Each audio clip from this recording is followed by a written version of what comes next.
walaal soo dhaw walaal waan dhowahay marka hore waxaan salaamayaa dhammaan ummadda Soomaaliyeed iyo dunida muslimka oo dhan marka xiga waxaan ka hadlayaa damaca qaawan ee aan meelna loogu soo gaban ee uu inoola bareeray haddii aan nahay ummadda Soomaaliyeed Dr. Abiy Ahmed ama dawladda guunka ah ee inaga dhaxayso cadaawadda fog ee kajad ilaa boqolaal kun oo sano ay naga dhaxayso marka hore waxaan aad ugu mahadnaqayaa shacabka reer Muqdisho ee xariirta ah ee gobta ah ee midnimada iyo wanaagga ummadda Soomaaliyeed ku hormaray marka xiga waxaan ka hadlayaa laba qodob qodobka koowaad waxaan u mahad celinayaa madaxweynaha Jamhuuriyadda Federaalka Soomaaliyeed madaxweynaha Jamhuuriyadda Federaalka Soomaaliya oo ah nin ku suntan midnimada iyo wadajirka ummadda Soomaaliyeed arrimahan hadda soo cusboonaadina aad uga dhidhiyay marka qodobka labaad ee ka hadlay waxa weeye arrintan magaalada Saylac ama Lughaya dadka walaal soo dhaw waan dhowahay walaal magacayga waxa la yiraahdaa Cali Cismaan aanay sida libaax baa la yiraahdaa libaax waxa weeye arrintaasi Muuse Biixi ku dhaqaaqay aqbali mayno waxa weeye waxaan qaadan karaynana maaha waxa weeye badda oo saxeexay Muuse Biixi meeshaasi waa meeshii 1525 Axmed Guure ka dagaalamay ee xabashada iyo Boortaqiisku ay doonayeen inay Madiina ku duulaan oo qabriga nabiga ku duulaan waxa weeye kumanaan waxa weeye sano ayay doonaysay inay maxaydaanay meesha ku duulaan marka waxa weeye tiibu Muuse Biixi magaranaysa u fududeeyay marka Muuse Biixi waxa weeye waxa leeyahay badayadu maahan leeyahay badayadu maaha qodobka labaad waxa weeye waxaan soo dhaweynayaa wasiirka gaashaandhigga ee magaranaysa gobolada Awdal iyo Salal iyo Gabiile ka soo jeeda ee iskaga tagay meesha waxa weeye kuwa kale ee wasiirada ee beelaha ka soo jeeda Awdal iyo Salal iyo Gabiilena waxa leeyahay war magaciin baa iyo meesha iskaga taga inagoo nool baa badiini laynagu dul iibiyay ayaan leeyahay qodobka saddexaad waxa weeye waxaan leeyahay cuqaasha iyo salaadiinta gobolka Awdal iyo Salal iyo Gabiile ka soo jeeda waxaan leeyahay inagoo nool ayaa badiini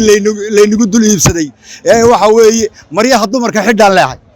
iyagana intaasaan leeyahay qodobka afraad waxa weeye waxaan leeyahay waa su'aal aan weydiinayo waxa weeye culimada gobolada waqooyi ka soo jeeda ee Sheekh Mustafa Sheekh Dirir iyo maxaydaanay ina Sheekh Ali Jawhar Sheekh Xasan Daheeye waxa weeye in diinta Kiristanka loogu duceeyo adigoo islaama waayo Muuse Biixi wuxuu tagay diinta Kiristanka kaniisadii ugu weyneed buu tagay halkaas iyo magaranaysa looga duceynayo aamiin la lahaa ma banaan tahay nin Kiristani adigoo islaama inuu ku duceeyo iyagana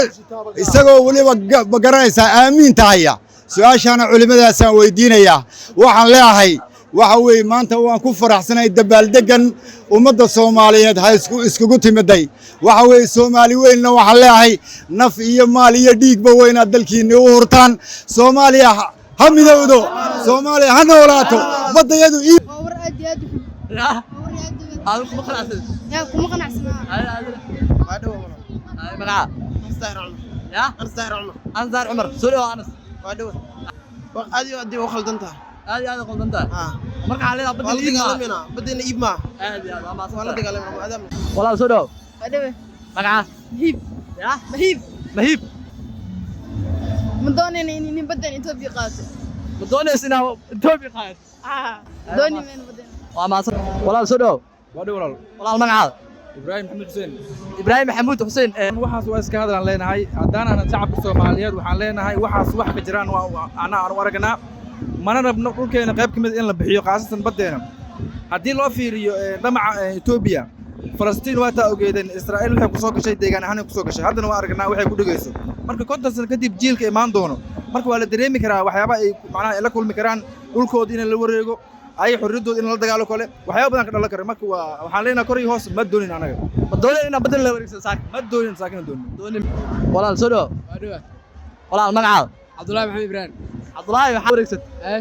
waxa kale arintaas horta sax waa wallahi wax wanaagsan ma badeen anagoo nool in la qaato oo badeena koos kheyraad badan dakhliye badan noogu jiro badeena anaga had Ethiopia tabar ahaan iyo baahan baa ku aadna saafilay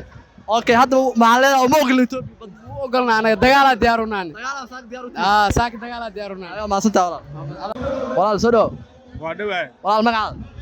علي عثمان على وريكسد ما waan ka xunnahay saaxib wala wareegsan kara annaga taagan waa diyaar jihaad u nahay jihaadka saxda waa kana dooni meen badi والله سدو